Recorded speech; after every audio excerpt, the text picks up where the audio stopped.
গত ১-১.৫ বছর ধরে না একদমই কোনো হেভি মেকআপ করা হয় না। শরীরে এত পরিমাণে অলসতা ধরে গিয়েছে, যার কারণে শুধু শর্টকাটে করতে মন চায়। আসসালামু আলাইকুম, this is me Sumaiya Mirza. এটা ছিল ঈদের দ্বিতীয় দিন। সেদিনের যে মেকআপটা করেছি সেটাই আজকে আপনাদের সাথে শেয়ার করতেছি। আমার হাজব্যান্ড বলতেছিল যে তোমার জন্য যা যা কিনছি সব আমি ডাস্টবিনে ফেলে দিব, কারণ তুমি শর্টকাটে যতটুকু পারো ততটুকু মেকআপ করে সবসময় বের হও। তো চিন্তা করলাম না, আজকের দিনে একটু গর্জিয়াস কিছু করা যাক। যেহেতু ঈদের একটা লুক করব, এখানে সিম্পল মেকআপ একদমই ভালো লাগবে না, তাই চিন্তা করলাম একটু হেভি মেকআপ করি। আর আমার না কোনো কিছু বের করতে মন চাচ্ছিল না, মন চাচ্ছে সামনে যা আছে তাই দিয়েই করি। এই কারণে আমি হাত দিয়েই ভালোভাবে ফাউন্ডেশন, প্রাইমার এগুলো মিক্সড করে ফেলছি। হাত দিয়ে দেখেন আমি কন্ট্রোলিং করতেছি, কি একটা অদ্ভুত ব্যাপার, নিজেই হাসতেছি।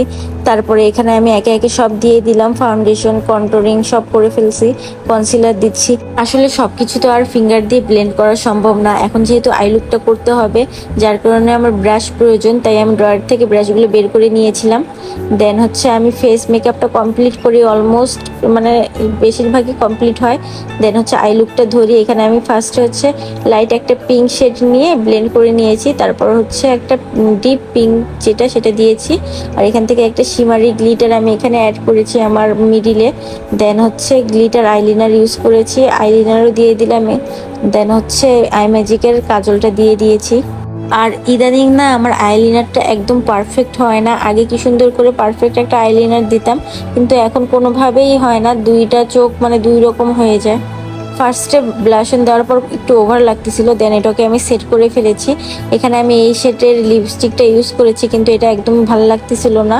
দেন এটাকে আমি উঠাই ফেলার পর আর একটা মহা বিপদে পড়ি, কারণ লিপস্টিক উঠানোর পর না সেকেন্ড টাইম লিপস্টিক দিলে না একটু মানে কেমন যেন লাগে। দেন আমি এই নুট শেডটা এখানে ইউজ করছি। আর এই টাইমটায় না বেশি মনটা খারাপ হয়ে গিয়েছিল, কারণ যখন আমি লিপস্টিক রিমুভ করতেছিলাম তখন অলিভ অয়েল ইউজ করেছি, যার কারণে আমার ড্রেসে পড়ে গিয়েছিল। এই কারণে আমার মনটা বেশি খারাপ ছিল। আর এই যে ফাইনাল লুক, তখন হিজাবটা সেট করার পর একদমই ভালো লাগতেছিল না কেন জানি।